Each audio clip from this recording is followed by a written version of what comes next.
வணக்கம். வர்ஜனை சர்க்கரை நோய் மையம் மருத்துவர் டாக்டர் சுதீர். இன்னைக்கு நம்ம பார்க்க போகிற கான்செப்ட் கிளைசிமிக் இண்டெக்ஸ்.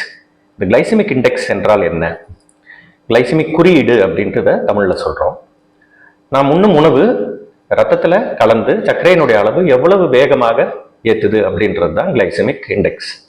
ஸோ இப்போ ஒரு சில உணவுகள் ரொம்ப வேகமாக ரத்தத்தில் கலந்து வேகமாக சர்க்கரை அளவு ஏறும், ஒரு சில உணவுகள் ரொம்ப மெதுவாக ஏறும். ஸோ இது எதோட ஒப்பிடுறாங்க அப்படின்னு பார்த்தா குளுக்கோஸோடு ஒப்பிடுறோம். ஸோ இப்போ ஒரு குறிப்பிட்ட அளவு குளுக்கோஸ் எடுத்து அது ரத்தத்தில் சேரும் வேகம் 100 என சொல்றோம். அதே அளவு மிச்ச உணவுகள் அரிசியாக இருக்கட்டும், வேற தானியங்களாக இருக்கட்டும், அது எவ்வளவு வேகமாக ஏறுது அப்படின்றத புரிஞ்சுக்கிறது தான் கிளைசிமிக் இண்டெக்ஸ். ஸோ இதை எப்படி பிரிக்கிறோம் அப்படின்னு பார்த்தா low glycaemic index, medium, high என 3 ரேஞ்சை பிரிக்கிறோம். லோ என்பது 55 கீழே இருப்பது, 56 முதல் 69 வரை இருப்பது மீடியம், 70க்கு மேலே இருப்பது ஹை கிளைசிமிக் இண்டெக்ஸ். ஸோ இதுல இருந்து நம்ம தெரிஞ்சுக்க வேண்டியது சர்க்கரையினுடைய அளவு வேகமாக ஏறாமல் இருக்கிறதுக்கு லோ கிளைசிமிக் இண்டெக்ஸ் உணவுகள் எடுக்கணும் அப்படின்றது தெளிவாக தெரியுது. இந்த காணொலியில நம்ம ரைஸ் பத்தி தான் பேச போறோம். ரைஸினுடைய கிளைசிமிக் இண்டெக்ஸ், அதை எப்படி நம்ம கம்மி பண்றது, எந்தெந்த ரைஸ் நல்ல ரைஸ் என பார்க்குறோம். ஸோ அப்போ இந்த கருப்பு வைல்ட் ரைஸ், சிகப்பரிசி, இது எல்லாமே வெள்ளை சாதத்தை விட கம்மியான கிளைசிமிக் இண்டெக்ஸ் உடையது. ஸோ அதில் வெள்ளை சாதம் 70 அப்படின்னு சொன்னோம்னா இந்த வகை அரிசிகள் 35 முதல் 60 வரை இருக்குது. இப்போ எல்லாருக்கும் ரொம்ப பிரபலமாக எடுத்துட்டு இருக்கக்கூடிய இந்த மாப்பிள்ளை சம்பா, பூங்கார், காட்டியானம், தில்லை நாயகம், இது போன்ற அரிசி வகைகள் லோ கிளைசிமிக் இண்டெக்ஸ் வகை சார்ந்தது. ஸோ லோ கிளைசிமிக் இண்டெக்ஸ் அரிசி வகைகள் எடுப்பது நமக்கு ரொம்ப நல்லது. சர்க்கரையினுடைய வேகம், ரத்தத்தில் கலக்கும் வேகம் கம்மியாக இருக்கும்.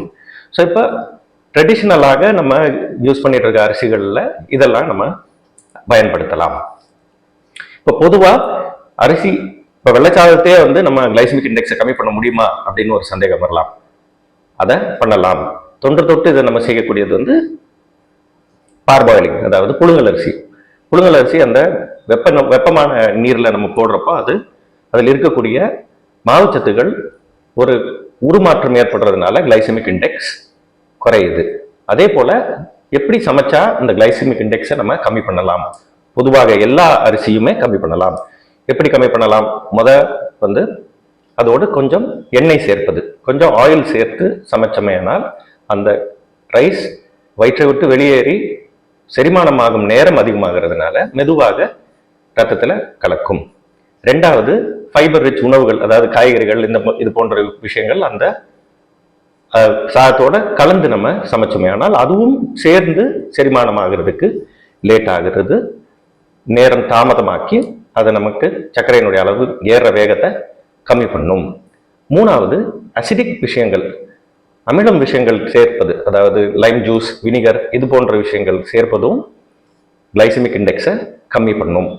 ஏன்னா அது அந்த ஆசிட் செரிமானம் ஆகிற வேகத்தை தடுக்கிறது மூலம். இன்னொரு வகையை நம்ம யூஸ் பண்ணக்கூடியது, ரைஸ் சமைச்சு வச்சுட்டு அதை குளிர்சாதன பெட்டியில் வச்சு ஒரு 6 மணி நேரம் கழித்து எடுத்து மறுபடியும் சூடு செஞ்சால் அந்த தட்பவெப்ப மாற்றங்களால் ஏற்படக்கூடிய உருமாற்றம் சாதத்துல இருந்து வரக்கூடிய சாதத்தினுடைய கிளைசிமிக் இண்டெக்ஸை கம்மி பண்ணுதுன்னு சொல்றாங்க. ஸோ இந்த வகைகள்லாம் நம்ம யூஸ் பண்ணி கிளைசிமிக் இண்டெக்ஸை கம்மியாக மாற்றி உணவை சரியான முறையில் எடுப்போம்.